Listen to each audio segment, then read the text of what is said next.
Hola, hola, ¿cómo están? Buenas tardes. ¿Me escuchan? Hola, alumnos, buenas tardes. Parece que ya se fueron. Sí, se escucha, doctor. Hola, hola, ¿qué tal? ¿Cómo están? ¿Me escuchan, alumnos, por favor? Sí, se escucha, doctor. ¿Qué tal? ¿Cómo están? Buenas tardes. Disculpen la hora, pero la verdad es que ha habido algunos desperfectos, algunos desperfectos técnicos que han hecho que demore un poco la presentación. Voy a compartir pantalla para dictar la clase de cirugía menor.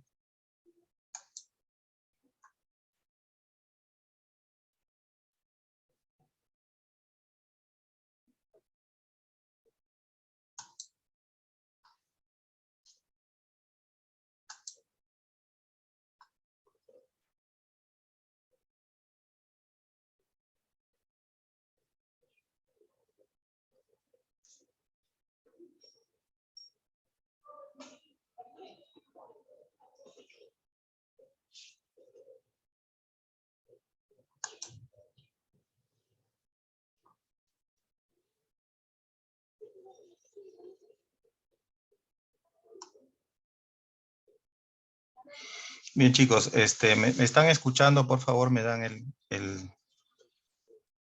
con la conformidad que me escuchan.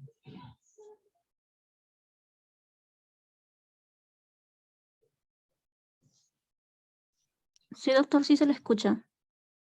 Ya, bien, bien, chicos. Entonces vamos a empezar a dictar la clase de cirugía menor. Vamos a tratar de ganar tiempo para que podamos ver lo que es significa lo que es cirugía menor. Vamos a ir avanzando. Bueno, el concepto de lo que es cirugía menor incluye en realidad procesos quirúrgicos sencillos de corta duración. No son realizados sobre tejidos superficiales, estructuras de fácil acceso y se realizan generalmente bajo anestesia local.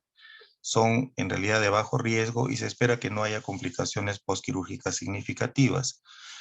Vamos a ver qué características tiene la cirugía menor. Entonces, como en el concepto se ha visto, es un procedimiento fácil de realizar, no requiere gran preparación previa y se realiza en tejidos superficiales como la piel y el tejido celular subcutáneo. Al referirnos que no requiere gran preparación previa, estamos diciendo de que en realidad los análisis que se piden generalmente para una cirugía mayor, en este caso son mínimos. Seguramente lo que se va a necesitar solamente es ver un perfil de coagulación, ver lo que es el grupo, ver si el paciente tiene anemia o no, o si tiene un antecedente de diabetes, seguramente también va a pedirse lo que es la glucosa. Ya,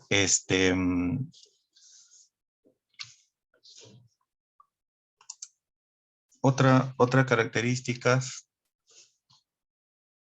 es que, perdón, no se necesita en realidad instrumental quirúrgico sofisticado, ¿no? Son los instrumentos quirúrgicos básicos que nosotros hemos revisado durante la práctica y obviamente que no se necesita, por ejemplo, como hemos visto, material, por ejemplo, como para una laparoscopía o una laparotomía exploratoria o como para una cirugía de abdomen, ¿no? Acá los instrumentos son más sencillos, más, digamos, aplicables a un procedimiento con anestesia local, ¿no? Se hacen con anestesia local y hay bajas posibilidades de complicaciones intra o postoperatorias.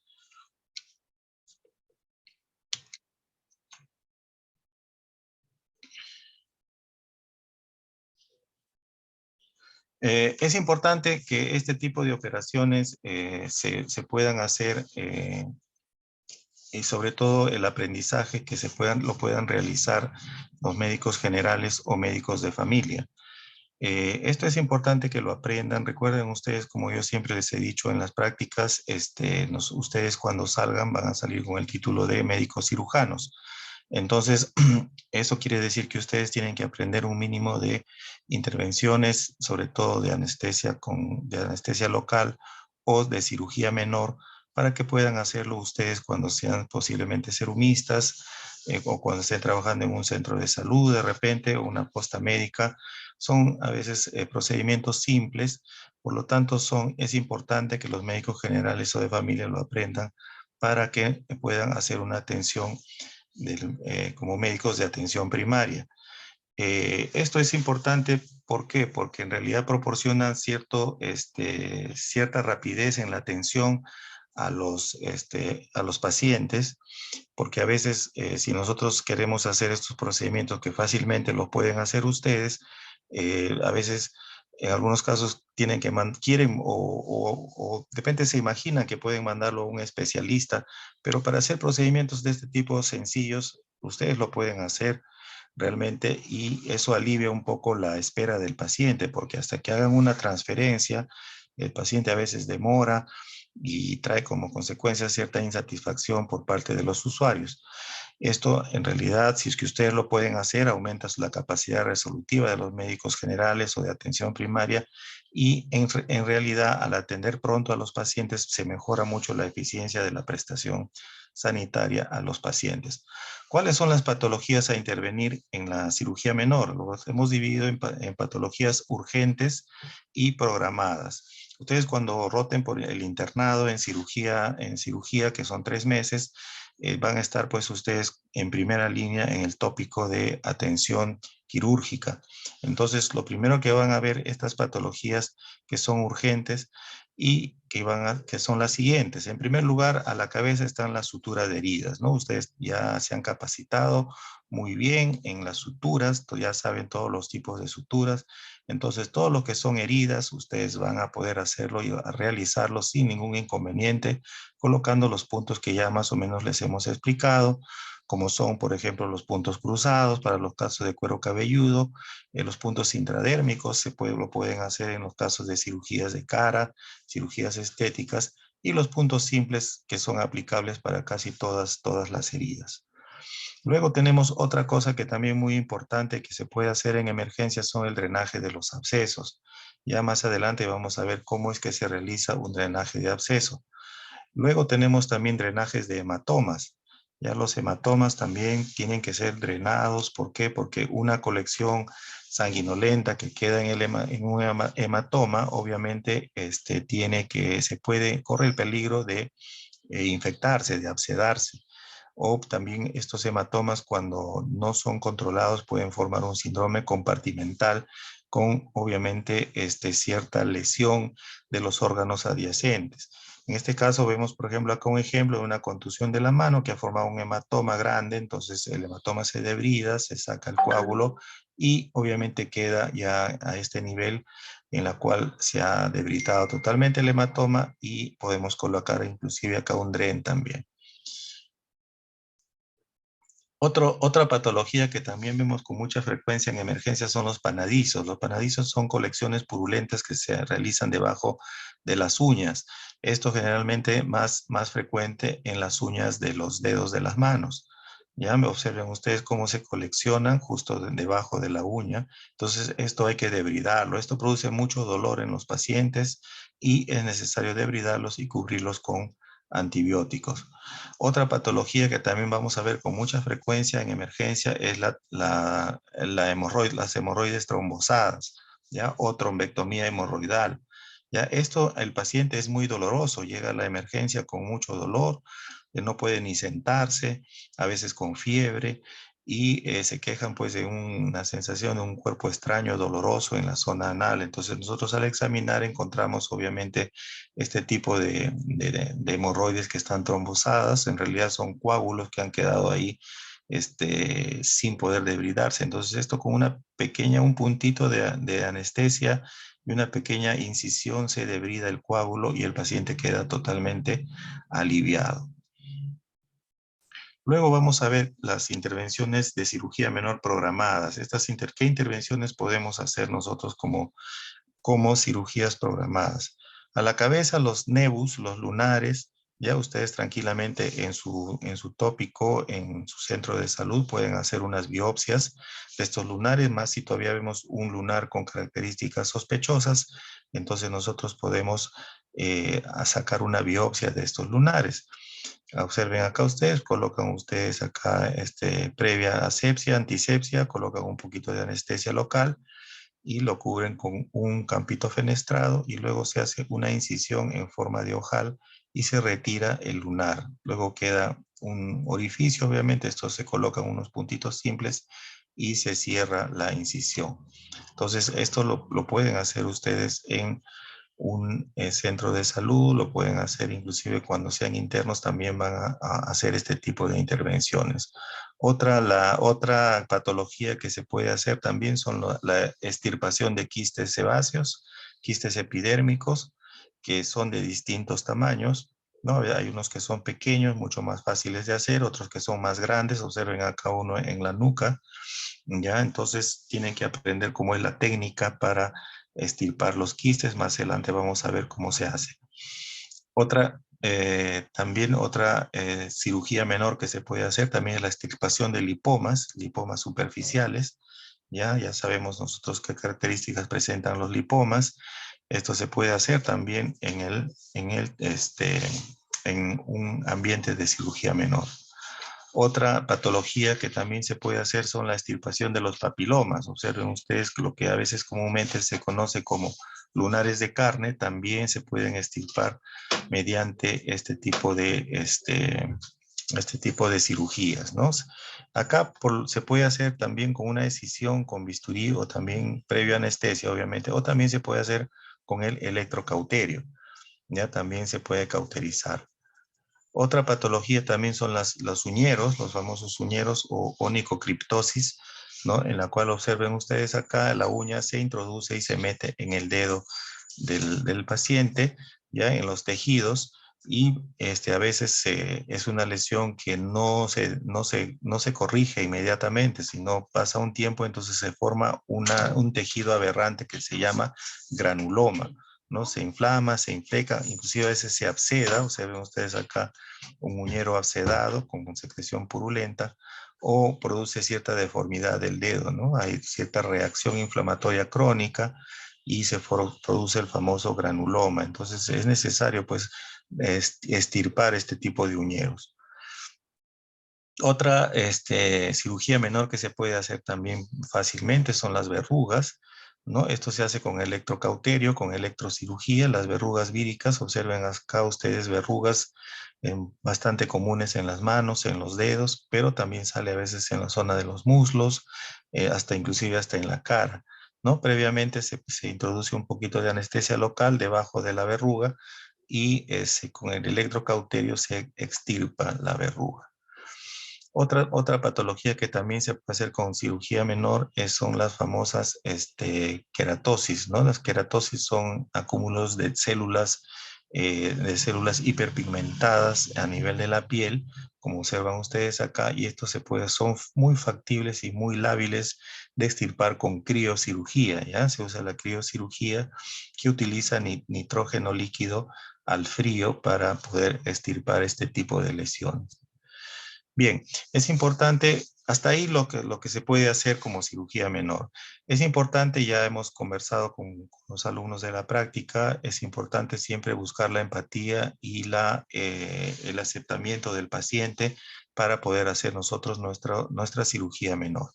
Es importante que ustedes tengan siempre presente el consentimiento informado, que no es otra cosa más que un documento que el paciente tiene que firmar siempre que se hagan unas cirugías selectivas o convencionales, no tanto en emergencias, ¿no? En las urgencias no es necesario este documento, pero sí en las que son programadas previa realización de análisis y previo consentimiento del paciente, ¿ya? Entonces esto más o menos es un documento que se hace firmar al paciente para que se pueda proceder sin ningún problema. En estos últimos tiempos, siempre las denuncias y los reclamos de los pacientes por a veces procedimientos que en teoría ellos no han consentido, a veces vienen las denuncias y los problemas médico-legales, ¿no? A veces dicen, no, a mí el doctor nunca me dijo nada, no me dijo que me iba a hacer este procedimiento, entonces siempre conversar con el paciente, informarle qué es lo que se le va a hacer y hacerle firmar este documento, ¿ya? No olvidar eso. Luego, es importante que ustedes sepan que si bien es cierto que todas estas patologías que hemos presentado las podemos hacer, pero también es importante que ustedes adviertan ciertas zonas de riesgo en las cuales es mejor evitar, si es que hubiera una lesión en esa zona, es mejor evitar hacerlas y enviarlas a un especialista. Como por ejemplo tenemos este cuadrito acá. Cuando nosotros tengamos, por decir, un quiste sebáceo, un linfoma a nivel lateral del cuello en forma superficial, hay que tener mucho cuidado con la vena yugular externa. Eso quiere decir que no debemos profundizar mucho porque nos podemos topar con la vena yugular. Igualmente, en la parte posterior del cuello, ¿no? En la zona de la nuca, está el nervio espinal accesorio. También hay que tener mucho cuidado de no profundizar y no lesionar este nervio. En la zona axilar también es muy importante tampoco hacer las cosas muy profundas ni muy amplias y tener mucho cuidado con los nervio cutáneo braquial y los nervios, el plexo de los nervios intercostales, ¿no? A nivel del codo también está, como ya ustedes saben, la vena cefálica, la vena basílica y los nervios cutáneos antebraquiales internos. Entonces hay que tener cuidado también en esa zona cuando se presentara una lesión en este lado. A nivel de la muñeca también hay que tener mucho cuidado de no lesionar sobre todo el nervio radial o el cubital, sobre todo sus ramas sensitivas. En la zona inguinal también, en la parte superficial de la zona inguinal, están los vasos circunflejos ilíacos. También hay que tener mucho cuidado, está la vena safena interna. En la zona posterior del malleolo peroneo también está el nervio sural. En el cuello del peroné también el nervio ciático popliteo. Y en el borde medial de la pierna está la vena safena interna. Entonces, cuando haya lesiones o estructuras como quiste sebáceo, lipomas, etcétera, a ese nivel hay que tener mucho cuidado. Sobre todo, la sugerencia es que no profundicen, traten de hacerlo lo más superficial posible para que no tengan problemas con lesionar este tipo de estructuras. Luego, ¿cuáles son las contraindicaciones para una cirugía menor? ¿En qué casos está contraindicada la cirugía menor? Obviamente, como el anestésico que vamos a usar es la anestesia local, la lidocaína al 1%, entonces lo más importante es preguntar siempre al paciente si es alérgico a los anestésicos locales, ¿no? Siempre la pregunta clásica es, señor o señora, ¿a usted le han curado una muela? Porque siempre las curaciones se hacen bajo anestesia local. Entonces ya si le dicen, no, sí me han curado y me ha chocado, entonces ya ustedes ya tienen un antecedente para tratar de no hacer este tipo de intervenciones porque podría producirse un shock anafiláctico con la infiltración del anestésico local, ¿no? Entonces es muy importante siempre preguntar al paciente si es alérgico a los anestésicos. Luego también preguntarle por alteraciones de tipo de la coagulación. También por eso siempre en los antecedentes, perdón, en los exámenes previos a la intervención siempre se pide perfil de coagulación para ver si es que hay alguna alteración. Luego, también tenemos pacientes que tienen ciertas alteraciones con vasculopatías periféricas. Recuerden que a veces hay algunos anestésicos que tienen adrenalina como vasoconstrictor. Si bien la adrenalina es un factor que puede ayudar en el anestésico, sobre todo cuando hay mucho sangrado, a veces ayuda la adrenalina a que no sangre mucho las heridas, pero también es un agente que puede actuar como vasoconstrictor. Y si es un paciente que tiene problemas de vasculopatía periférica, puede producir necrosis de los tejidos. Entonces, es recomendable usar anestésico local sin adrenalina. Otra contraindicación también son pacientes obviamente que tienen vasculopatía periférica grave. Esto se refiere más que nada a la aterosclerosis, a la arterioesclerosis, que puede producir cierta obstrucción a nivel de los vasos periféricos y si le colocamos anestesia también va a producir vasoconstricción y lesiones subsecuentes. Luego, otra contraindicación también es obviamente en pacientes que tienen antecedentes de coronariopatías, ¿no? Sobre todo si se utiliza la lidocaína con epinefrina. Otra contraindicación también es en pacientes con VIH, no porque no se pueda hacer, sino que a veces los pacientes con VIH necesitan que se utilice un material descartable y muchas veces este material no hay en las postas, no hay en los centros de salud, entonces tienen que trasladarlos mejor a un centro donde tenga un servicio de cirugía especializado en este tipo de pacientes o de comorbilidades. Luego, obviamente, en pacientes que poco colaboran, a la cabeza están los niños. Hay que ser muy persuasivos con los niños para hacerles una intervención. De preferencia, todo lo que son cirugías programadas, evitar en los niños, ya a no ser que sea una emergencia, una caída donde se han hecho un corte. Entonces, tenemos que suturarlos, eso sí, a los niños, pero hay que pedir pues que colaborar con los padres, con los técnicos para que ayuden un poco a sujetar a los niños, porque los niños pues no son muy colaboradores como uno quisiera, ¿no? Simplemente ellos lloran, se mueven, se agitan y es difícil a veces hacerles intervenciones. Pacientes que están en estado etílico también muchas veces a veces vienen un poco agresivos, entonces mejor esperar a que les pase la fase de intoxicación para que poder hacer las intervenciones de cirugía menor. En pacientes embarazadas también está contraindicado, es mejor no hacer procedimientos de cirugía menor en pacientes embarazadas. En todo caso, si es que tuviera alguno, posponer hasta después del parto. Pacientes que no aceptan resultados estéticos, bueno, hay que explicarles a los pacientes que muchos de los pacientes por problemas netamente del paciente a veces tienen que, hacen reacciones queloides, hacen reacciones cicatrizales a veces que no queremos. Entonces hay que explicarles eso a los pacientes, ¿no? Para que en todo caso, si es que no aceptan este resultado, es mejor no forzar, no intervenirlos. ¿Cuáles son las complicaciones intraoperatorias que se pueden presentar? Básicamente, como habíamos dicho en el concepto inicial, la cirugía menor no debe presentar complicaciones, ya no debe presentar complicaciones, así que es mejor que eh, tengan solamente en cuenta dos complicaciones que podrían darse en caso extremo. Una de ellas es el síncope vasovagal, porque a veces los pacientes se impresionan un poco, pueden perder el conocimiento por unos segundos. A mí como anécdota les contaré que a mí un paciente vino para que le saque un uñero.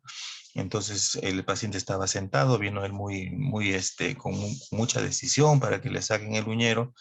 Y mientras estaba él sentado mirando la intervención, le pusimos la anestesia local, medio que empezó a sudar, a ponerse un poco frío, empezó a ver un poco borroso y después cuando empezamos a sacar el uñero y vio la sangre se desmayó. Entonces, estos son lo que se llama el síncope vasovagal. Por eso siempre preferimos que los pacientes que se van a operar de cualquier intervención o de cirugía menor, como van a estar despiertos, es mejor que estén echados, relajados, que no miren la intervención, porque si no se puede producir este tipo de reacciones.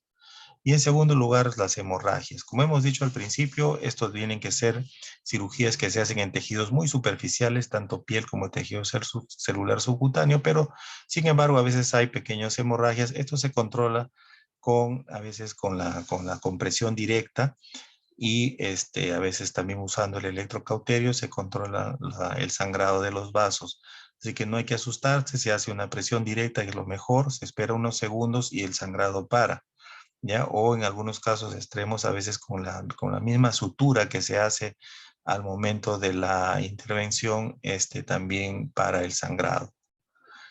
Acá tenemos más o menos la secuencia de lo que se puede hacer cuando hay un pequeño sangrado, ¿no? En la hemostasia nosotros ponemos primero una compresión digital con gasa, ¿no? Vendría a ser la compresión directa, o también la misma sutura puede hacer compresión y puede dejar de sangrar.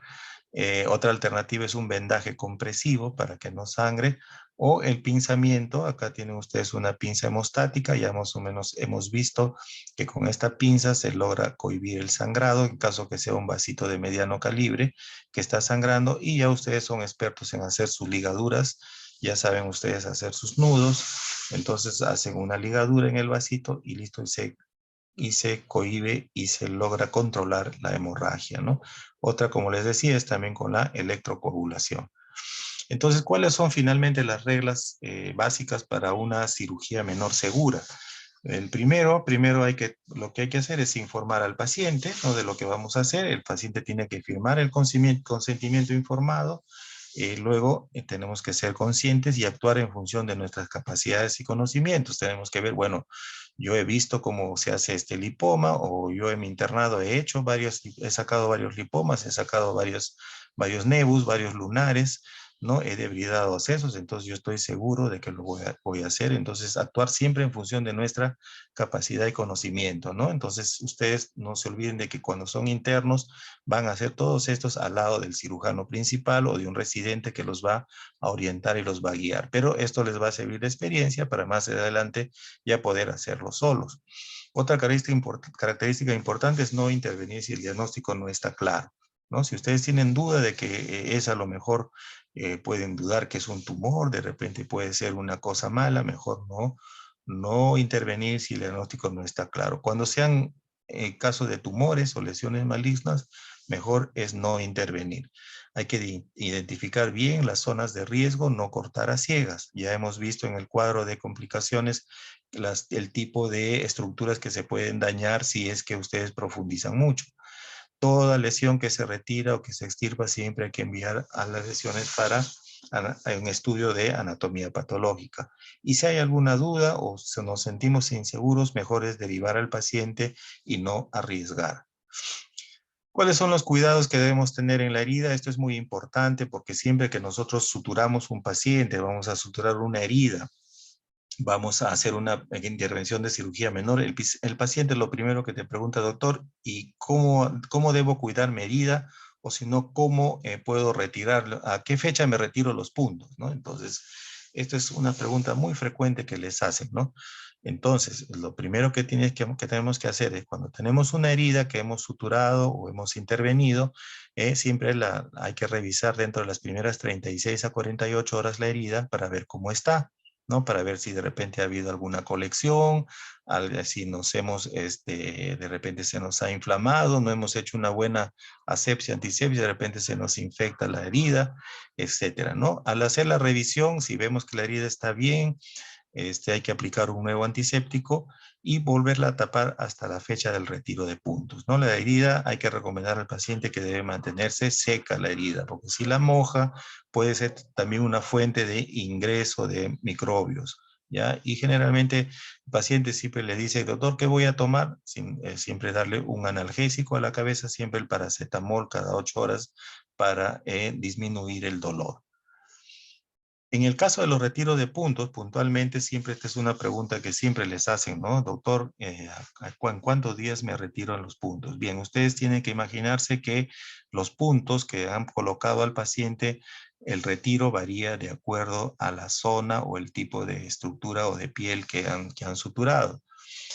Tienen que tener en cuenta dos principios importantes. A mayor tiempo de permanencia de los hilos de sutura, hay más posibilidades de que la herida se infecte. A menor tiempo de retiro de puntos, hay posibilidades de que la herida pueda hacer una dehiscencia, o sea, la herida no ha pegado bien, no ha cicatrizado bien, entonces se va a abrir. ¿Ya? Entonces hay que ver siempre los días exactos para retirar los puntos. Entonces, si es que nosotros retiramos los puntos y vemos que un poco hay dehiscencia, tenemos en forma alternativa los Teri-strips, que vamos a ver más adelante cómo son, para unir los bordes. Pero en general, grábense bien este cuadrito. Ya el tiempo medio de retiro de puntos según la localización cutánea en días es más o menos así. En la cara siempre hay que retirar pronto los puntos porque son estructuras o tejidos más delgados. Entonces, más o menos el retiro debe ser entre 4 a 5 días. En el cuero cabelludo es un poquito más o menos en promedio de 7 a 9 días. En las zonas del tórax, del abdomen, de 8 a 10 días, en los brazos de 10 a 12 días, en la parte dorsal donde la piel es más gruesa de 10 a 14 días y en las piernas y en los muslos también de 10 a 14 días, ¿ya? Entonces, observen ustedes que en las zonas donde es más gruesa la piel y donde hay más movilidad es donde deben durar más tiempo los puntos. En cuanto al ambiente donde vamos a hacer nuestra cirugía menor, es bueno que se designe siempre un ambiente especial que tenga buena ventilación, una buena temperatura y una luz artificial dada por la lámpara cialítica. Más o menos observen acá, es un ambiente sencillo, simple, pero que tiene que estar designado solo para hacer cirugías menores, ¿no? De preferencia que esté bien limpio y que cuente con todo su instrumental y todo su, se puede decir, sus equipos para poder hacer la cirugía menor. Acá tienen ustedes la camilla, ¿no? Una camilla especialmente diseñada para este tipo de cirugías, su mesita de mayo, al fondo su electrocauterio, un lavatorio con jabón, con dispensador automático para poder hacer el lavado quirúrgico de manos. Tienen acá ustedes la lámpara cialítica, todo más o menos equipos para una cirugía menor, su vitrina donde se guardan todos los equipos estériles, sus instrumental y todo un ambiente especial para hacer este tipo de cirugía menores. Luego tenemos acá el instrumental básico, que como les había dicho al principio, no tiene que contar con instrumentos muy sofisticados, simplemente el instrumental básico que se usa son el portabisturí, los bisturíes que ya ustedes saben, el portabisturí 3 y 4, el 3 para del 10 al 15, el 4 del 20 al 24, el portaagujas a la cabeza, obviamente para hacer sus puntos. Tenemos las tijeras de Metzenbaum, estas delgaditas, las gruesas que son las mayor, tanto recta como curva. Tenemos las pinzas de disección con uña, son las pinzas quirúrgicas, las pinzas anatómicas sin uña. ¿Ya? Estas son unas pinzas de Adson especiales para cirugías, cirugía menor. Acá tenemos las pinzas hemostáticas, las pinzas de Kelly, las pinzas de Halsted o Mosquito. Luego tenemos los separadores que también nos van a ayudar, ¿no? Los separadores de Farber, los Richardson, etcétera. Luego tenemos esta sondita canalada que a veces la usamos para hacer las incisiones o también para sacar los uñeros. Esto nos sirve como una palanquita para levantar la uña. Luego vamos a pasar a revisar ahora el material que se utiliza. Ya ustedes saben sobre el material quirúrgico, son los guantes estériles, el bisturí eléctrico, este es el electrobisturí, con su lápiz para hacer las cauterizaciones. Tenemos el material, las suturas que ya ustedes conocen muy bien. Los tipos de cierre de las heridas pueden ser distintos, con puntos, como ya ustedes conocen, con la cinta o Steri-Strip, que ustedes observan acá el nombre. Steri-Strip son banditas que sirven para aproximar los bordes. Esto se coloca generalmente en heridas que son lineales y que no están sangrando. Ya es importante porque si ustedes colocan Steri-Strips en heridas que están sangrando, se llenan la sangre y hace que la goma que tiene este pegamento, Steri-Strip, estas banditas, se despeguen. Entonces no sirve de nada. Tienen que ser heridas lineales y que no estén sangrando. ¿Ya? También tenemos las grapas, el uso de las grapas. Este de acá es el aparato para poner las grapas. ¿Ya? También se usa para cerrar las heridas. Y finalmente existen algunos pegamentos que vamos a ver más adelante que sirven también para unir los bordes de la herida, ¿no? Estos son los tipos de cierre. Acá tienen las suturas adhesivas, ¿no? Los Steri-Strips. Miren cómo sirven para unir los bordes de las heridas. Aquí está el Steri-Strip, viene en este tipo de presentación con las banditas y se colocan de esta manera, ¿no? Son cintas de papel poroso. También tenemos el butilcianoacrilato y el octilcianoacrilato, son líquidos, sustancias que vienen así como un chisguetito, como el uju, y que sirven para pegar los bordes de la herida. Observen, en este caso se ha sacado acá una lesión sospechosa, aparentemente es un tumor, un carcinoma de piel, entonces se ha hecho una resección amplia y estirando los bordes, se ha logrado unir con este líquido, y observen cómo quedó, casi ni se nota al cabo de un tiempo. El uso de drenajes es importante revisar. El DREN en realidad es un dispositivo que se usa para evacuar sobre todo colecciones de tipo líquidas o gaseosas, y se dividen en dos, los drenes preventivos y los drenes curativos. El dren preventivo es que evita para que se formen colecciones en las zonas que nosotros hemos sacado, por decir que hemos sacado un lipoma grande y queda un espacio adentro que se puede coleccionar. Entonces puede coleccionar lo que se llaman los seromas, ¿no? Entonces ahí ponemos un dren preventivo para evitar que ese seroma se coleccione y se retira al tiempo cuando ya los tejidos están aparentemente cerrados. Y esto hay que evitar los seromas porque se pueden volver en abscesos, se pueden infectar, ¿no? Y los drenes de tipo curativos, que son cuando ya hemos derridado, por decir, un absceso o un hematoma, se colecciona pensando en que puede salir más secreción, ¿no? Entonces son drenes preventivos y drenes curativos. ¿Qué tipo de drenes hay? En cuanto a su acción, tenemos, por ejemplo, si nosotros tenemos acá una cavidad que hemos extirpado, se puede dejar un dren de gasa. Estos drenan por capilaridad. Luego tenemos los drenes Penrose, que son los drenes blandos, ¿no? Son de látex o de silicona. Estos también se dejan dentro de las cavidades pueden ser en forma preventiva o en forma definitiva, ¿no? Estos son los famosos dren Penrose, que mucho se utiliza en las cirugías, sobre todo de abdominales.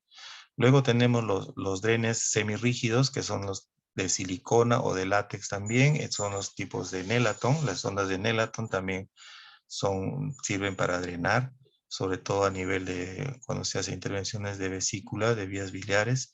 Son muy, muy útiles estas ondas de Nelaton. También nos sirven como para drenar también lo que son los globos vesicales, ¿no? En los casos de que haya retención urinaria, también nos sirven para hacer drenaje, este tipo de sondas.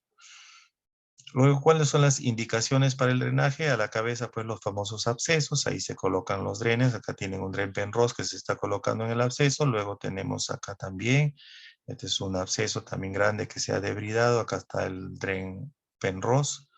También en los hematomas, observen ustedes acá, luego del debridar un hematoma, acá están los drenes Penrose. En cuanto a la higiene quirúrgica, ya saben ustedes previamente hay que limpiar bien la zona operatoria, ¿no? Con el objetivo siempre es disminuir la carga de microorganismos patógenos en la piel, y los antisépticos más utilizados son la iodopovidona y la clorexidina, ¿no? En el caso de la clorexidina, que es actualmente el más utilizado. También, obviamente, ni hablar de la protección que deben tener ustedes antes de hacer su cirugía menor, con una adecuada vestimenta, siempre usando mascarillas, sus guantes quirúrgicos y la protección ocular que siempre debe darse, ¿no? Algunos tips: no se recomienda rasurar a pacientes que a veces son velludos, no se recomienda rasurar porque al rasurar también hay activación de microbios a nivel de la superficie de la piel y puede producir infección de la herida, ¿ya? El lavado de manos quirúrgico, y a veces también es importante el dibujado de la incisión que se va a hacer. En cuanto a la anestesia local, que es otra característica de la cirugía menor, vamos a ver la anestesia, cuáles son las técnicas de anestesia por infiltración. Tenemos acá el tipo de anestesia lineal, ya que ya hemos visto más o menos al momento que hemos hecho las prácticas para colocar las suturas continuas. Ya son de tipo que se introduce siempre con el bisel por arriba, se introduce la aguja a lo largo de la incisión que queremos hacer, y luego se va retirando poco a poco, infiltrando, presionando el émbolo para que salga la anestesia. También existen las incisiones en forma angular o en abanico, que consiste en introducir la aguja por un lado y luego se va, sin sacar toda la aguja, se va cambiando de dirección en forma angulada, ¿no? Es lo que se llama también la incisión en rombo o incisiones continuas, como ven ustedes acá, en forma circular. Luego tenemos, como ya había dicho, la incisión en rombo. Acá están las zonas donde se va a hacer las incisiones. Por si acaso no son los 4 agujas a la vez, sino es una por vez, ¿no? Primero se pone una vez acá, luego se voltea la jeringa y se pone hacia arriba, luego igual acá, hacia arriba y hacia abajo. O sea, se forma más o menos como si fuera un rombo. ¿Cuáles son las maniobras quirúrgicas elementales? Tenemos la incisión de la piel, ¿no? Previo dibujado, pueden ser de tipo ojal, a manera de un ojal. Se puede hacer este tipo de incisiones. Hay incisiones lineales, incisiones circulares, o como en este caso se hace una incisión lineal, pero se delimita más o menos la zona en este caso del lipoma, ¿no? Se delimita para más o menos tener una idea de cuál es el tamaño del lipoma. En cuanto a la disección, como repito, esta es una disección, por ejemplo, en ojal, se está sacando acá un nebus, un lunar, y queda más o menos así, como si fuera un ojalito, y luego se cortan los puntos. Es una disección cortante. Existe la disección Roma, en la cual consiste en que nosotros metemos una pinza hemostática así por el lado del tumor, en este caso es un lipoma o un quiste sebáceo, y se mete con la pinza cerrada y luego se va abriendo. Eso se llama divulsión de tejidos, ¿no? Se va rodeando hasta que ya se logra individualizar y retirar el lipoma o quiste sebáceo que querramos sacar.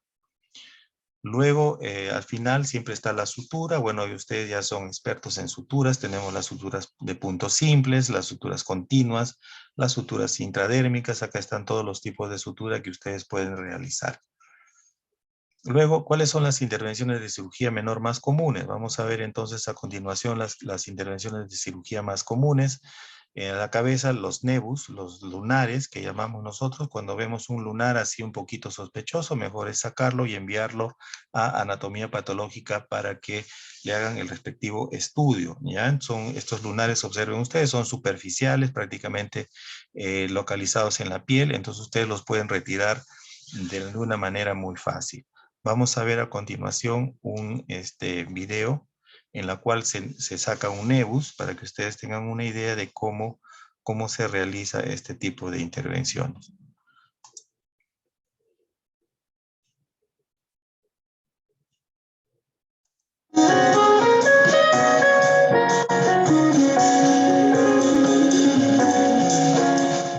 Entonces observen ustedes acá, este es el nebus, ¿ya? Más o menos ya delimitado, se coloca acá la anestesia, se introduce la jeringa y se coloca la anestesia de tipo lineal, ¿ya? Entonces aparentemente ahí está ya, el paciente está ya anestesiado. Se quiere sacar este lunarcito de acá, ¿ya? Entonces hay que siempre previamente hacer la asepsia, antisepsia, limpiar bien el campo, la zona operatoria, como vamos a ver a continuación.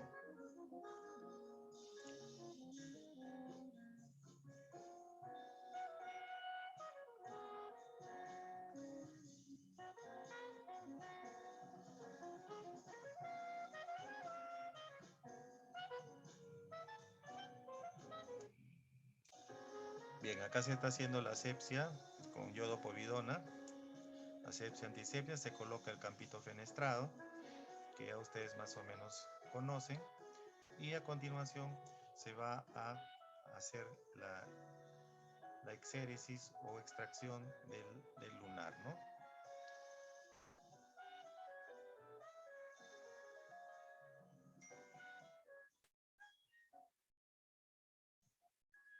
Vean ustedes con la ayuda del bisturí, ¿no? Puesto los guantes quirúrgicos, se hace una incisión en forma de ojal, como les estaba diciendo al principio, ¿ya? Y prácticamente se logra retirar el nebus con parte de la piel. Ya siempre el criterio hay que manejar el criterio de extirpación teniendo en cuenta los bordes del nebus, ¿no? Los bordes del nebus siempre que deben guardar una distancia más o menos de 0.5 a 1 centímetro del borde del nebus, ¿ya? Si estamos sospechando que puede ser un lunar sospechoso, entonces es mejor tomar ese margen para sacar el nebus o el lunar. Entonces, finalmente, han visto ustedes, no ha sangrado mucho, es una decisión o una exéresis bastante superficial. Entonces, finalmente, vamos a colocar, una vez que se sacó la muestra, que repito, tienen que mandar a anatomía patológica, entonces se coloca unos puntitos simples para cerrar la herida, ¿no? Observen ustedes ahí los puntos simples que ya ustedes conocen. Este es un puntito simple, ¿no? Entonces se corta. Vean ustedes que hay un poquito de sangrado, eso no debe asustarnos. Ya simplemente el ayudante está con su gasita para secar, luego colocamos otro puntito más y con eso ya se debe cerrar completamente la herida. Siempre la doble lazada en el primer nudo, por debajo el segundo nudo y el último nudito más para que esté bien seguro los puntitos, ¿no? Observen que a pesar de los nudos, inclusive se ve acá un poquito, un goteo de sangrecita, pero eso se comprime, se seca y ya prácticamente cesa el sangrado. Sangrado, cuando es una intervención en una cirugía superficial, no hay que tener miedo, simplemente hacer los puntos y con eso para el sangrado, o simplemente hacer con la gasita una presión directa y con eso se va a aliviar cualquier indicio de sangrado. ¿Observaron ustedes? Entonces esto es una escisión o exéresis de un nebus, ¿ya? Acá aparte de la sutura le está poniendo estas banditas de Steri-Strip como para complementar para complementar el cierre de la herida, ¿ya? Ahora vamos a ver a continuación lo que son los abscesos. Los abscesos, como ustedes ven, son cavidades neoformadas en las cuales se junta bastante pus, ¿no? Este absceso siempre es importante que nosotros aprendamos a reconocer un absceso, más que nada porque se forman lo que se llaman las 4 características del absceso. O sea, hay calor, o sea, la piel está caliente en la zona del absceso, hay rubor, o sea, que está rojo, hay dolor y tumor, ¿no? O sea, una tumefacción ahí. Siempre en la parte central de este absceso hay una fluctuación que es el signo característico de un absceso. Siempre el diagnóstico diferencial hay que hacerlo con la celulitis, ¿ya? La celulitis, ahí puede haber calor, puede haber rubor, inclusive hasta dolor, pero no debe haber tumoración ni menos un signo de fluctuación. Ya siempre diferenciarlo con la celulitis. En cuanto a la etiología, el germen más común es el Staphylococcus aureus, pero también cuando se tratan a veces de mordeduras de animales puede haber una estructura polimicrobiana a nivel del cultivo de la pus, ¿no? Vamos a ver a continuación acá también ejemplos de drenajes de abscesos, ¿no? Acá hay un absceso a nivel de abdomen, acá también a nivel de la mama, también observen la cantidad de pus que puede coleccionarse a veces en un absceso, ya acá está casi media riñonera. Entonces vamos a ver a continuación lo que es la debridación de un absceso. Este video está en inglés, pero lo vamos a ir explicando poco a poco. Primero se ve el equipo que debemos tener para hacer una debridación de absceso. Bueno, obviamente los guantes quirúrgicos, tener siempre nuestro campito fenestrado y como materiales siempre acá tienen acá las jeringas, gasas, pinzas de disección y pinzas de Kelly, ¿ya? Líquido para lavar. Este es el anestésico que debe usarse, la lidocaína al 1%, en algunos casos con epinefrina, pero como ya habíamos dicho, es mejor no utilizar la epinefrina, solamente lidocaína sola, ya sin epinefrina. El equipo en sí para lograr hacer una buena debridación tenemos el bisturí, tenemos la pinza hemostática curva, tenemos las jeringas que sirven para aspirar, tenemos también los hisopos para poder hacer cultivo, tijeras, esparadrapo, etcétera, y gasas para cubrir el absceso, ¿ya? Se prepara el paciente, siempre hacerlo firmar el consentimiento informado. Entonces ya tenemos una idea de el sitio donde vamos a hacer la debridación, hacer siempre el lavado de manos, colocarse siempre el equipo para poder hacer una cirugía menor, ¿ya? Y colocar los campitos, los campos estériles, hacer la asepsia. Observen ustedes cómo se hace la asepsia, la limpieza de la zona donde se va a hacer la debridación. Siempre la limpieza del centro hacia afuera. En cuanto a la anestesia, siempre se suele poner en la anestesia un poquito de anestesia en la superficie donde vamos a hacer la incisión, el corte, y luego se puede hacer hacia los lados del absceso. En este caso, acá el médico está haciendo está colocando la anestesia justo acá en la parte superficial donde se va a hacer el corte, de tal manera que así no le duele al paciente, y también hacia los costados del absceso. Así, este tipo de colocar la anestesia en varias direcciones sin sacar la aguja.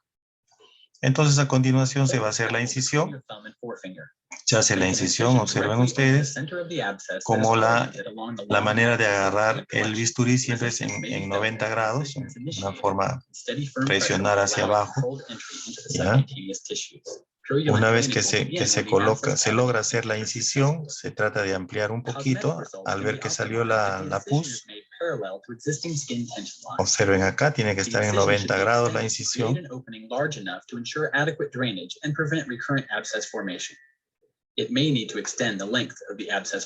Luego se extiende un poco la herida.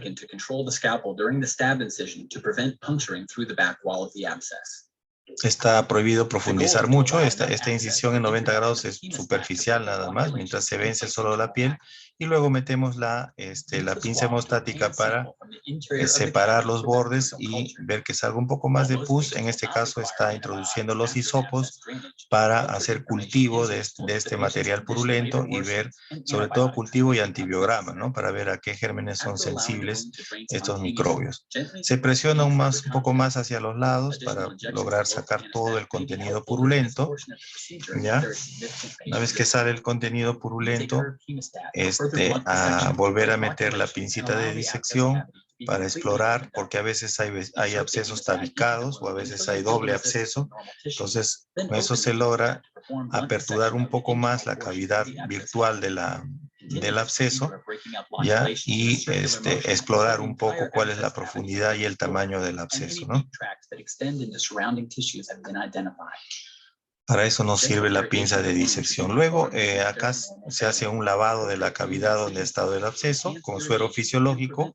Ya, ayudados de una jeringa, hacemos un pequeño lavado de la cavidad para limpiar bien toda la zona del absceso y finalmente se coloca un dren, ¿ya? Un dren Penrose, un dren laminar. Es importante que se coloque un dren, digamos, lo suficientemente necesario para que drene la pus que pudiera haber quedado y no hacer, digamos, este tipo de sobreponer, digamos, demasiado dren Penrose ahí, ¿ya? Solamente lo necesario nada más.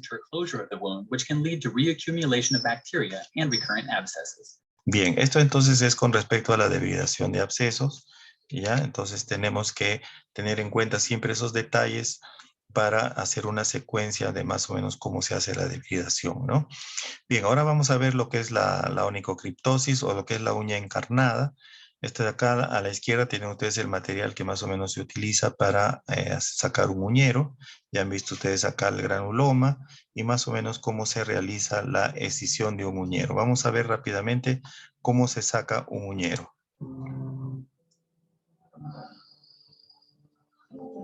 Esto lo pueden hacer ustedes también.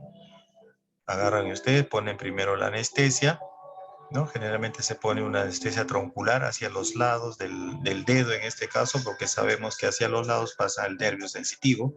Luego, con la ayuda de un bisturí, puede ser también una tijera, se corta el lado de la uña que está encarnada, ¿ya? Se va cortando así.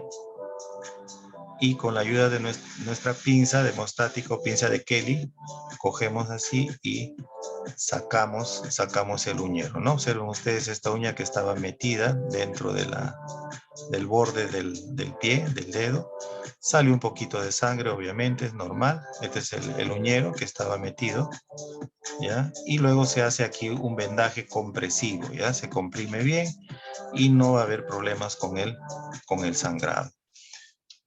A continuación vemos, por ejemplo, los panadizos. Los panadizos, como ya les había dicho, son colecciones que se forman debajo de la uña. Esto es muy doloroso. Ya se producen, las causas por las cuales se produce son causas bacterianas. Puede ser también pacientes que tienen herpes zóster, o pacientes que han disminuido sus defensas.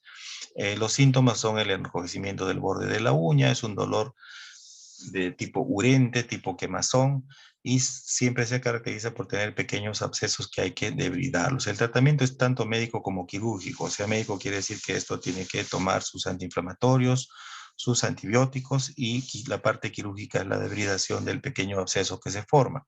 Vamos a ver una debridación de panadizo. Panadizo también se llama paroniquia, por si acaso, ¿no? Entonces observen ustedes acá el dedo, el segundo dedo de la paciente está aumentado de volumen.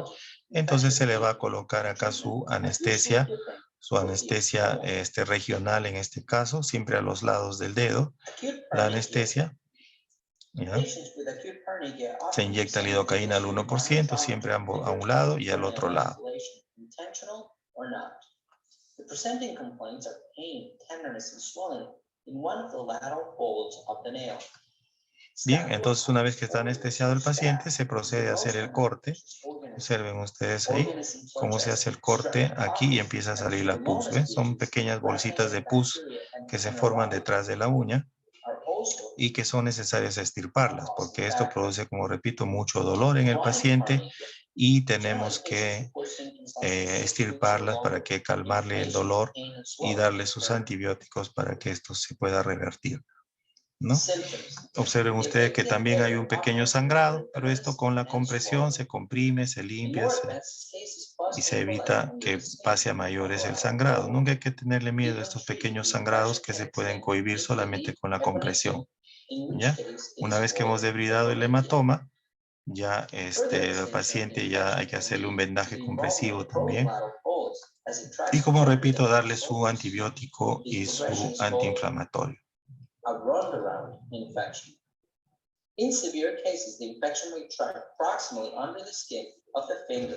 Ahí se le está colocando su vendaje compresivo, ya para que el paciente pueda estar bien, y se le cita al día siguiente o en 2 días para cambiar la gasita y van a ver ustedes que ya con la ayuda de los antibióticos esto se ha secado totalmente. Luego tenemos los famosos lipomas. Bueno, los lipomas son tumores en realidad benignos, pero que por crecimiento, o sea, son tumores que con el tiempo van creciendo, ¿no? Y pueden por expansión a veces producir ciertas lesiones, ciertas molestias, a veces ciertos problemas estéticos en los pacientes. Hay una enfermedad que se llama lipomatosis múltiple, que es en la cual los pacientes tienen varios lipomas que están dispersos a nivel de todo el cuerpo, de todo el cuerpo humano, ¿no? Básicamente son lesiones que proliferan más en el tejido celular subcutáneo, pueden ser a veces encapsulados, la mayoría lo son, o también pueden ser no encapsulados. Estos no encapsulados a veces son un poco difíciles de resecar, difíciles de sacar, ¿no? O a veces, como repito, en el caso de la enfermedad de la lipomatosis múltiple pueden haber varios lipomas blandos, móviles, y son indoloros. La edad más frecuente en la cual se presentan son entre los 40 y 60 años. A casos muy extremos a veces se presentan infiltrando el músculo, pero son muy raros. ¿Ya? Y como repito, están localizados más que nada en la espalda, extremidades, hombros, en la frente y en la zona occipital. Acá hay unos ejemplos de lipoma. Por ejemplo, observen acá un lipoma al lado, región costal de izquierda, ¿no? Es un lipoma grande. Acá más o menos el procedimiento de cómo se extirpa un lipoma, ¿no? Observen ustedes que es un lipoma grande, gigante. Y también pueden haber localizaciones como acá en el antebrazo y también a nivel de la nuca. Vamos a ver cómo se extirpa un lipoma. Es importante que ustedes vean más o menos cómo se hace esta resección de un lipoma a nivel del tejido celular subcutáneo. Observen ustedes acá la aplicación de la infiltración del anestésico. Previamente se ha delimitado toda la zona que más o menos abarca el tamaño del lipoma, y esta línea de acá es la zona donde se va a hacer la incisión. Entonces se coloca la anestesia así en multidireccional, y al final una superficial para que infiltre la zona donde se va a hacer la incisión. Luego se hace la incisión cogiendo el bisturí, obviamente con tus guantes quirúrgicos. Previamente suponemos que se ha hecho la asepsia, la antisepsia. Entonces, miren, observen ustedes cómo se va haciendo el corte en la piel con el bisturí. Poco a poco se va profundizando y obviamente lo primero que aparece es un poco de sangre, que no nos debe asustar, repito, porque esta sangrecita siempre sale pues el paciente, si no el paciente diríamos que está vivo, ¿no? Entonces tiene que sangrar. Entonces seguimos profundizando un poco, profundizando con el bisturí, y ya más o menos tenemos ahí a la vista lo que es el lipoma. Acá estamos con ayuda del electrocauterio haciendo un poco de hemostasia. Observen ustedes qué bien que se hace la hemostasia con el electrocauterio. Se queman los vasitos sangrantes y prácticamente deja de sangrar y de molestar, ¿no? O sea, molestar en el sentido de que a veces el sangrado pues nos quita el campo visual y no podemos avanzar. Entonces siempre hay que estar haciendo la hemostasia, secando, pero en este caso con la ayuda del electrocauterio pues se puede ir cohibiendo el sangrado. Entonces ahí el electrocauterio, observen ustedes que está más o menos haciendo el corte o está incidiendo más o menos siguiendo la forma del lipoma, ¿no? Que es un lipoma que tiene una forma redondeada. Previamente se había acá marcado la línea del tamaño más o menos del lipoma y observen ustedes cómo se va haciendo los cortes superficiales, obviamente. Todo esto es debajo de la piel. Con la ayuda de esta pincita de Adson se jala, con la electrocauterio se va liberando los tejidos que lo tienen aprisionado al lipoma y observen ustedes al jalar cómo sale el lipoma, ¿no? Acá tenemos un separador también que nos está ayudando.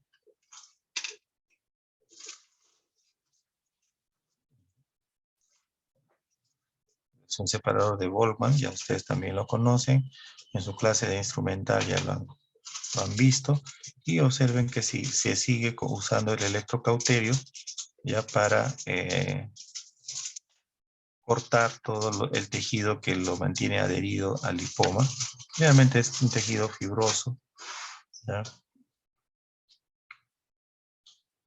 Y se sigue y se sigue. Y de pasadita que se hace el corte también nos sirve para hacer hemostasia.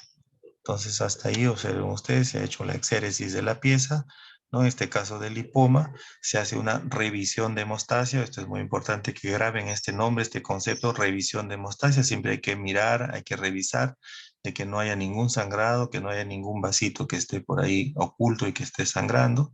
¿Ya? Entonces se hace siempre una electrofulguración del lecho y de las zonas donde probablemente puedan haber vasitos sangrantes para que no se les forme ningún hematoma ni ninguna colección. ¿Ya? Entonces aquí está haciendo una revisión y luego inmediatamente se procede a hacer la sutura. En este caso, como el lipoma ha sido un poquito profundo, se procede a hacer una sutura en dos planos. Primero se hace un plano profundo, aproximando todos los bordes de la parte interna de la cápsula del lipoma, ¿no? Se está haciendo aquí los puntos, se está haciendo observen ustedes, se está haciendo una sutura continua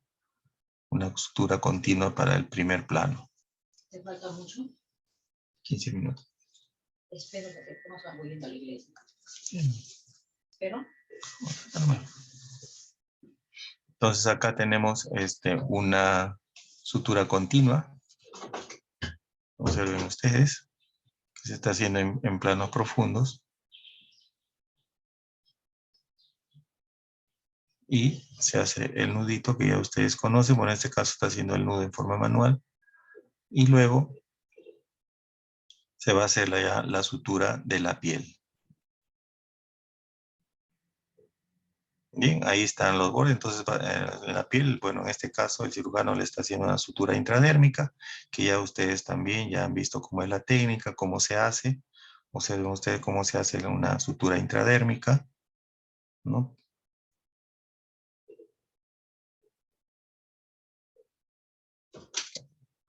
Ahí está, sigue avanzando, sigue avanzando.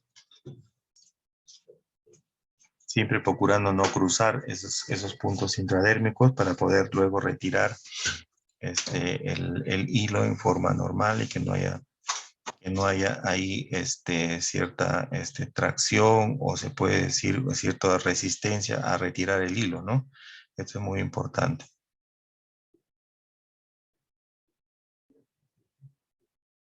Entonces siempre la estructura intradérmica se va poniendo lado por lado, solamente entre la unión entre la epidermis y la dermis, ya sin que la sutura o el hilo salga por fuera.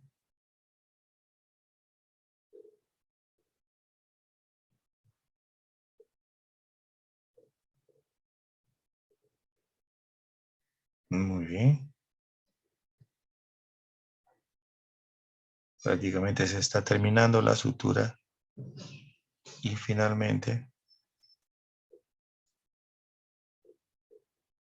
tiene que salir por el otro ángulo de la sutura. Bien, ahí está saliendo por el otro ángulo. ¿Ya? Y ahí se jala, se seca y se ponen los puntitos. Miren ustedes cómo se ponen los puntitos, que ya ustedes se lo saben, lo han aprendido en la práctica.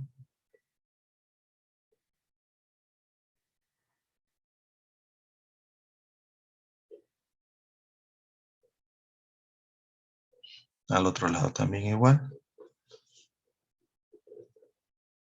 Y hemos sacado un lipoma, entonces, controlado la hemostasia y hemos hecho una sutura en 2 planos con sutura continua simple y en la piel con una sutura intradérmica.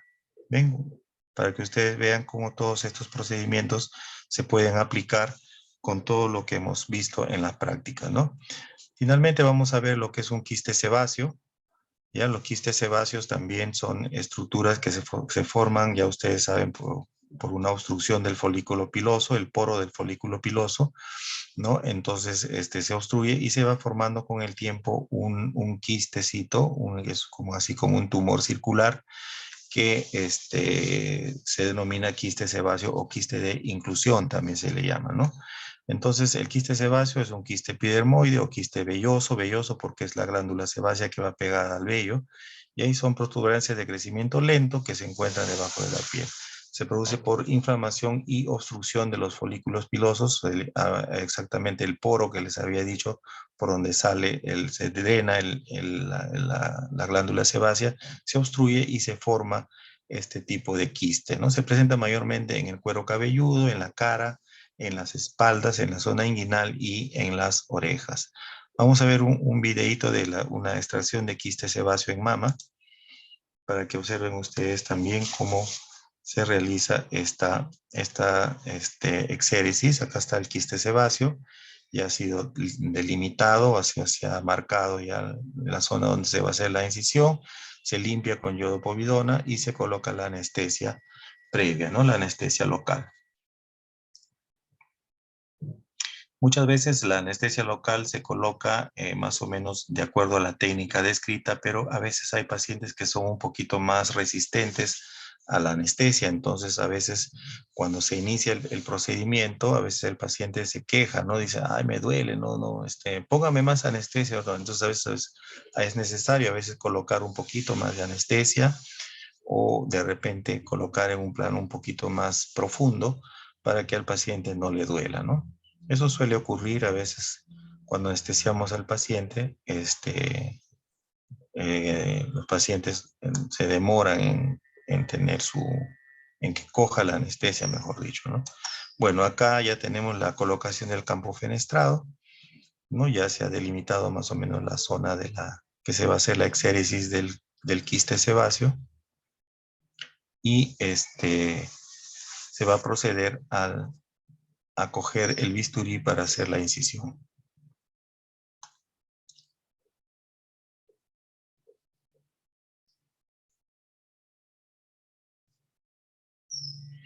Bien, se coge el bisturí, se hace una incisión también en forma de ojal.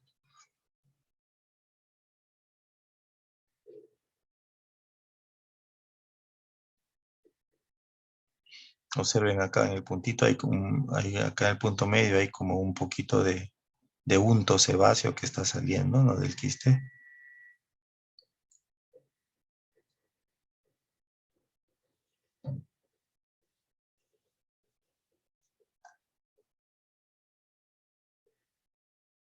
Bien, a continuación, entonces, cuando se ha hecho la incisión, es seguramente que el paciente se ha quejado de un poquito de dolor, entonces le están poniendo un poquito más de anestesia.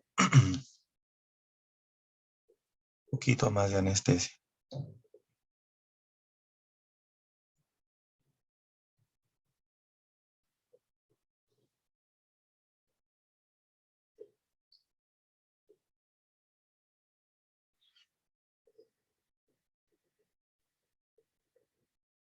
Bien, ahí se seca un poquito lo que es el sangrado y se procede a continuar con la extirpación del quiste sebáceo. Con esta pincita de disección de acá, la pinza de Aston, se tracciona y ahí prácticamente está jalando al quiste sebáceo para extirparlo.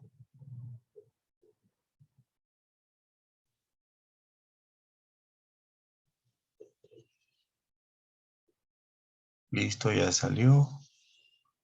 Falta un poquito nada más. Y siempre no se olviden, cuando sacan este tipo de lesiones hay que enviar anatomía patológica. Y listo, observen ustedes que es algo bastante superficial. Luego se procede a la sutura.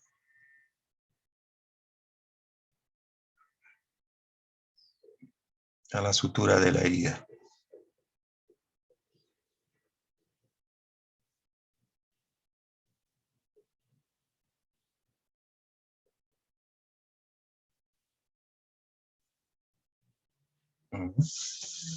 Ven ustedes, siempre el ayudante está secando y está llevando el hilo, ¿no? Llevando la sutura. En este caso está haciendo una sutura continua, una sutura continua simple.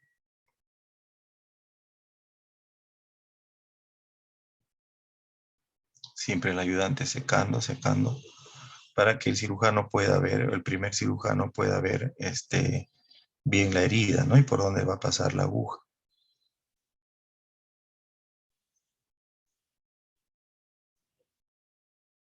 Muy bien, entonces ya observan ustedes cómo se ha hecho una sutura continua. Sutura continua simple. Y se procede a jalar para observar el cierre de los bordes de la herida.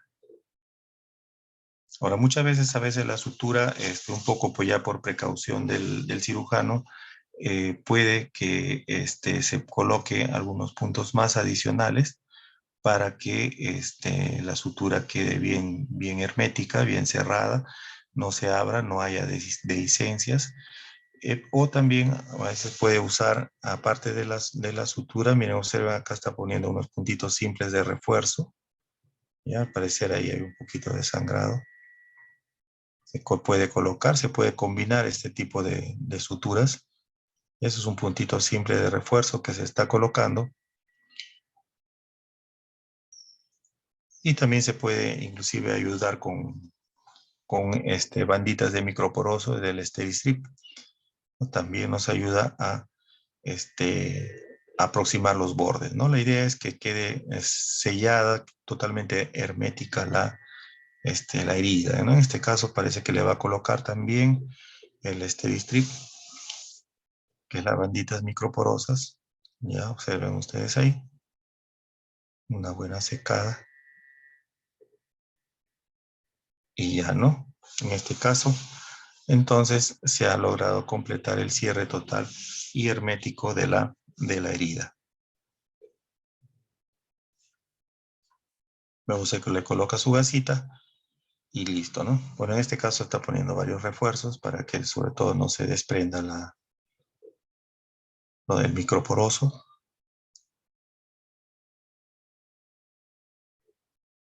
Y hay todas esas alternativas para el cierre de las heridas.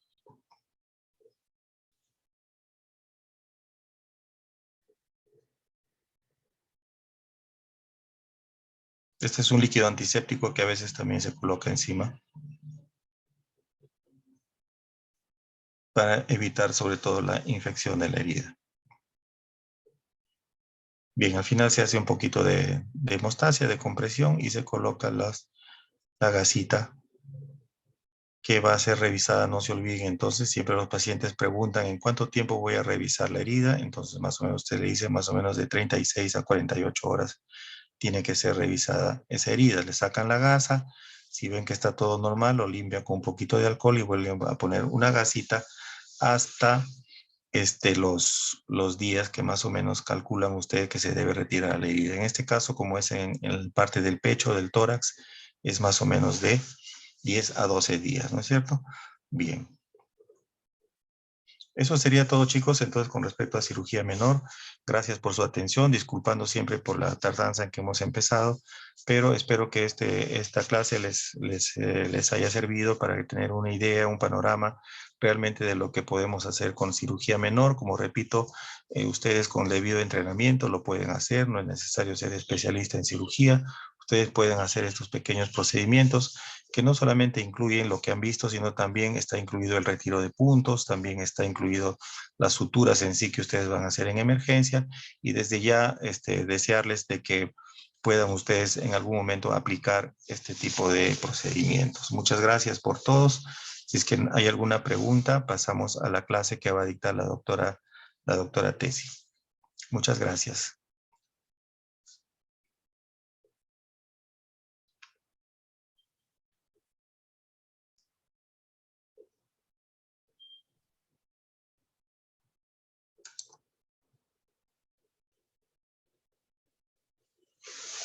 No quiero que se vea así. Adelante, doctora, creo que puede seguir. Ya, buenas tardes. Ya, voy a compartir la pantalla.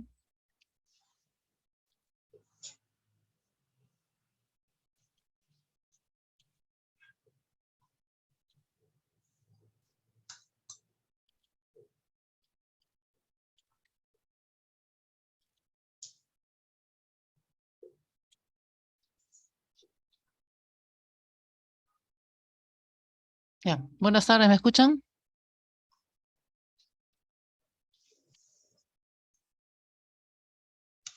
Sí, doctora, sí se la escucha. Ya. ¿Están viendo mi pantalla?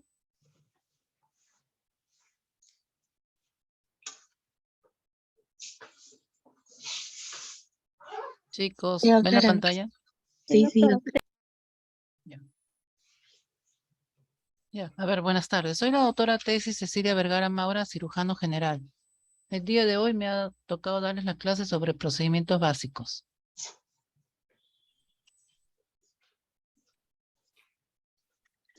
Es importante de que ustedes como alumnos de quinto año, no avanza. Ya, sepan, ¿no? Colocar una sonda nasogástrica, colocar una sonda vesical, curar una herida, colocar una vía periférica, porque tenemos muchos pacientes que llegan a emergencia y que necesitan esto. Las sondas vienen a ser tubos que nos van a permitir sacar sustancias que son dañinas para nuestro organismo, pero también nos permiten introducir sustancias que nos van a beneficiar. Las sondas, como los tenemos acá, vienen a ser tubos que pueden ser naturales o pueden ser sintéticos. Naturales, como el látex, y sintéticos, como el teflón, el PVC o cloruro de polivinilo, la silicona o el poliuretano. Acá tenemos, por ejemplo, las sondas Nelaton, como lo vimos en la última clase que tuvimos, las sondas de Levin o las sondas nasogástricas, las sondas Foley de 3 vías y de 2 vías, y la sonda de gastrostomía. Las sondas están expresadas en unidades French. ¿Qué quiere decir eso? Que una unidad French es igual a 0.33 milímetros. Esto es más que nada para ver el calibre de la sonda. Si multiplicamos 14 por 0.33 sale más o menos 4.6 o 4.5, que viene a ser el diámetro, ¿no?, de la sonda internamente. Vamos a empezar con el sondaje vesical, que viene a ser una técnica para introducir la sonda hasta la vejiga a través del meato y poder sacar la orina de forma intermitente, temporal o permanente. Tenemos acá esta sonda Nelaton. Esta sonda Nelaton mide más o menos 40 centímetros. Fue creada por un médico en los años de 1820 por el doctor Agos Nelaton. Tiene 2 orificios en la punta. Es una sonda de PVC o cloruro de polivinilo, que es plástico, es un poco rígida. La colocamos nosotros cuando los pacientes llegan a emergencia y tienen un globo vesical, o sea, tienen retención urinaria. Entonces, esos pacientes que no pueden misionar porque son pacientes prostáticos y en cualquier momento hacen ese tipo de retención urinaria, llegan a emergencia, ¿no?, con un dolor intenso y que uno les pregunta qué es lo que le pasa. Entonces, nos comentan, ¿no? Hace un día o 2 días que no puedo misionar, entonces vemos si tiene tremendo globo vesical. Entonces, en ese caso, le debemos de colocar a este paciente esta sonda para evacuar la orina. Estas sondas Nelaton no se dejan en el paciente porque no tienen un globo, nada más es para evacuar la orina. También la podemos utilizar en aquellos pacientes que operamos y que tenemos que dejar un tren testigo por contrabertura, para ver si es que persiste el sangrado o para ver la calidad y la cantidad de secreción. Ese DREN, que vendría a ser esta sonda Nelaton, un DREN testigo, lo podemos dejar unos 3 o 4 días.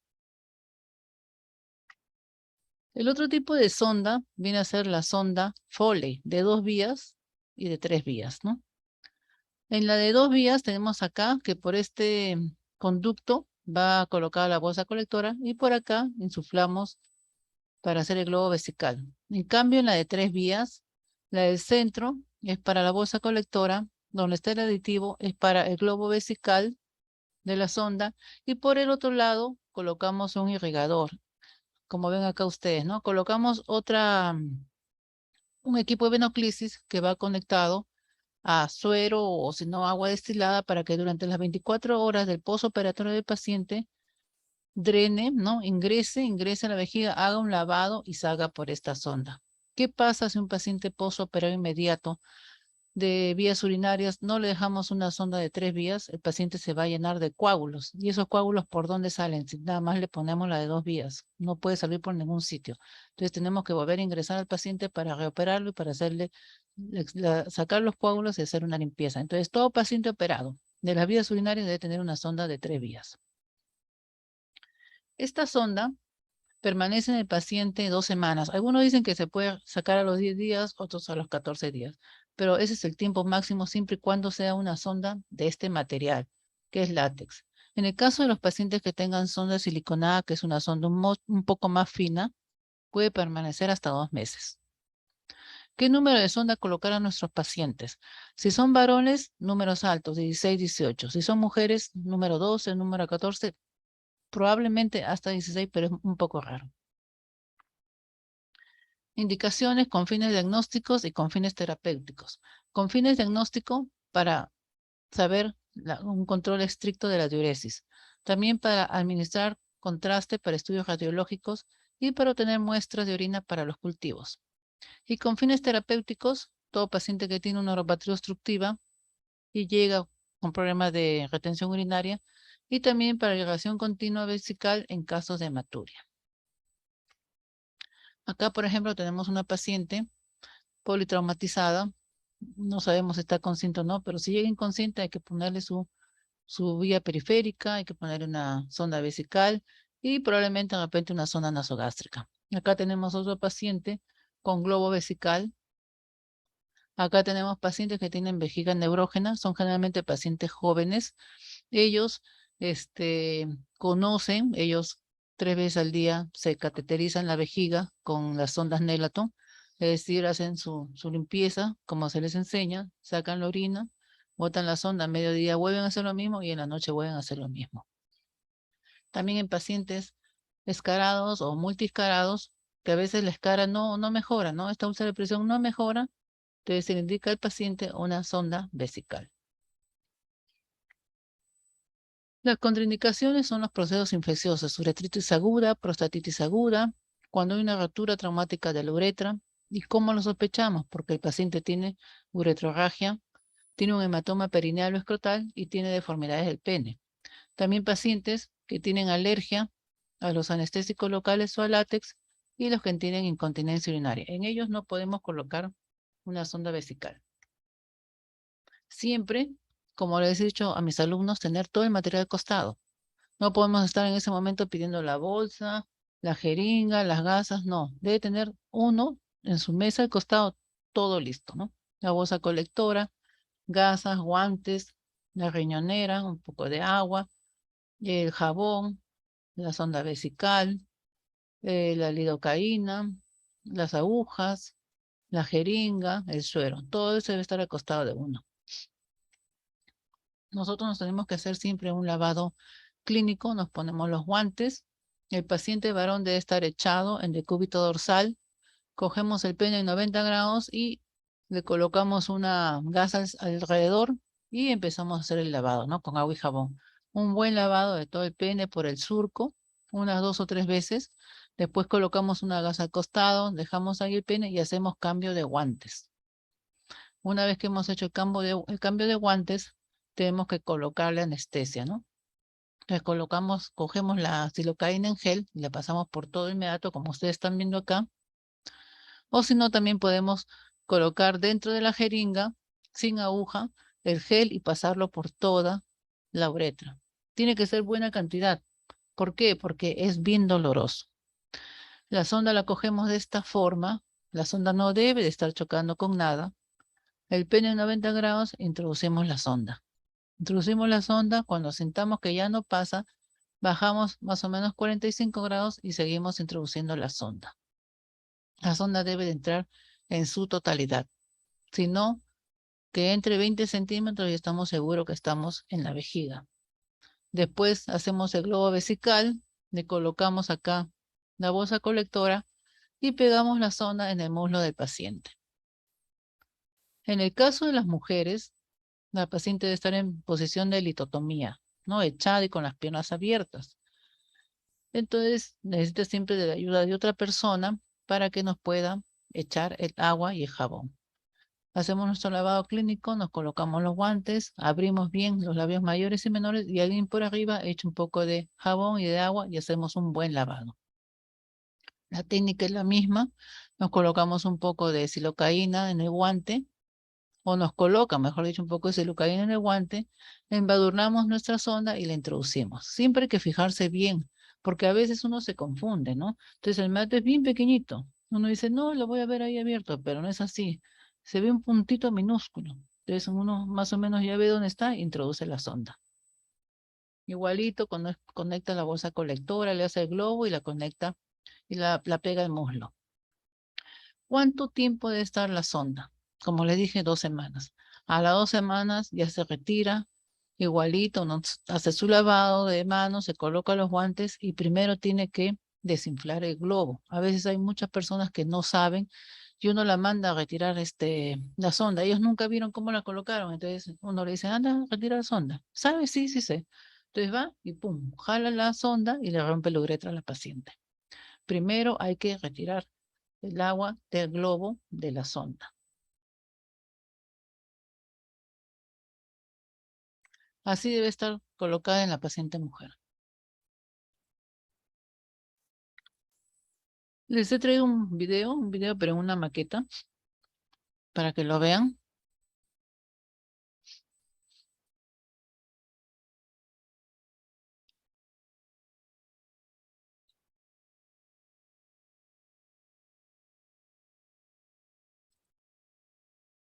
En primer lugar, tras realizar el lavado de manos, nos colocaremos los guantes no estériles para la preparación del material.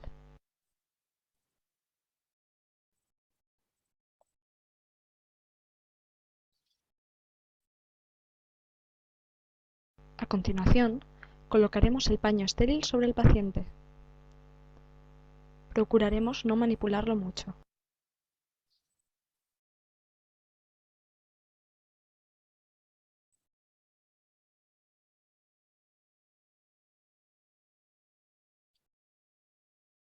Se cogen las gasas estériles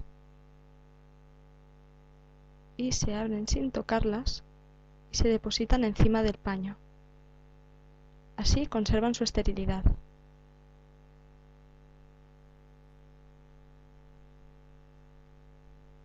A continuación, cogemos la sonda vesical,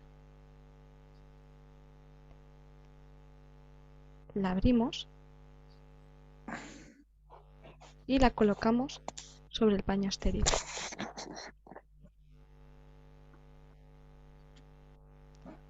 Depositaremos a continuación los guantes estériles sobre el paño.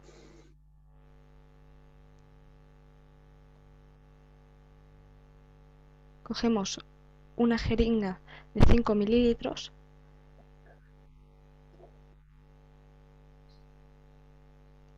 y la llenamos con suero fisiológico. Esta jeringa se utilizará posteriormente para el llenado del globo de la sonda.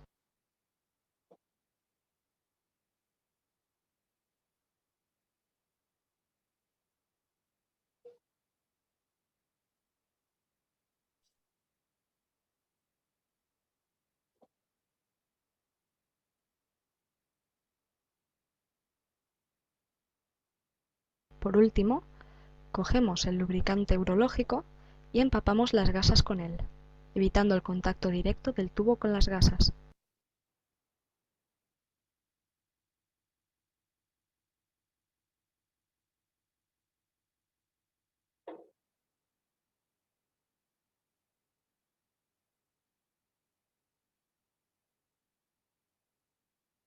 procederemos a colocarnos los guantes estériles.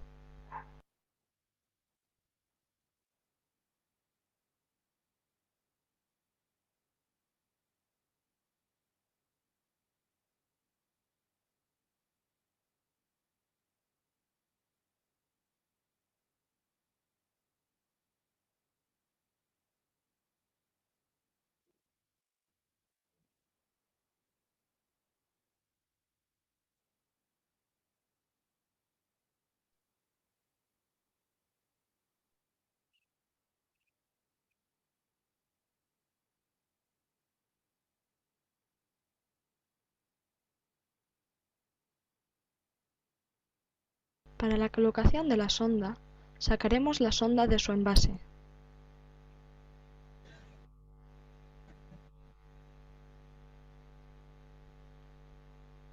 Enrollamos la sonda alrededor de nuestra mano para facilitar su manipulación.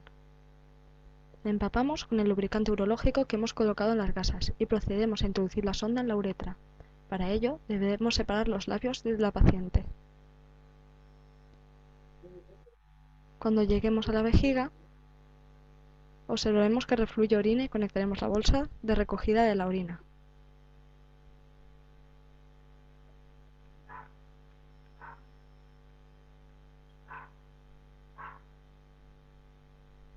La cual la situaremos en la cama o en un lugar donde no moleste. A continuación, llenaremos el globo de la sonda con el suero fisiológico que habíamos preparado y nos aseguramos de que está lleno y la sonda está bien colocada.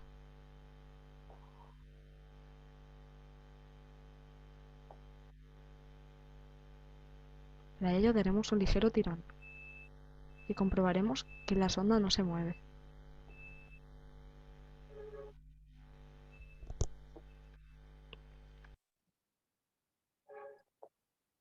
Para poder retirar la sonda, deberemos vaciar el globo de la sonda. Lo haremos con una jeringa.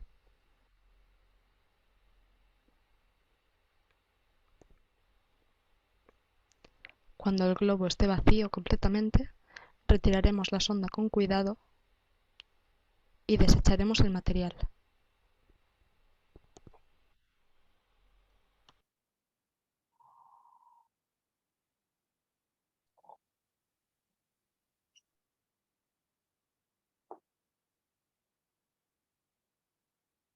Como en el anterior caso, para la colocación de la sonda, sacaremos la sonda de su envase.